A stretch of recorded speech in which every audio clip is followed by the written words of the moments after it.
जय जिजाऊ। मी Meenal Das, Sambhaji brigade महिला आघाडी जिल्हाध्यक्ष सोलापूर।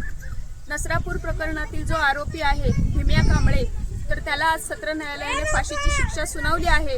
त्याबद्दल आम्ही सर्व वटपौर्णिमेच्या वडाच्या पूजेला आलेल्या सर्व सवाष्णी, या महाराष्ट्र सरकारचं, या न्याय व्यवस्थेचं आणि या प्रकरणामध्ये तपास करणारे जे पोलीस असतील, इतर अधिकारी असतील, त्या सर्वांचं आम्ही कौतुक करतो आणि स्वागत करतो।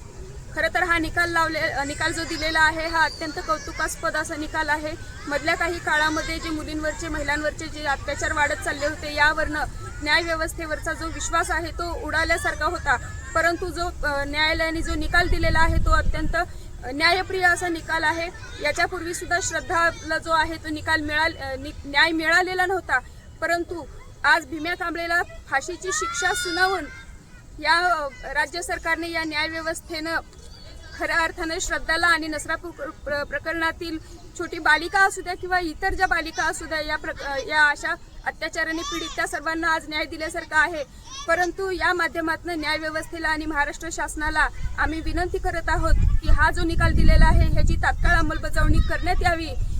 कारण ही जर अंमलबजावणी तातडीने केली तर इथून पुढं असे अत्याचार करताना हे जे अत्याचारी आहेत ते 10 वेळा विचार करतील।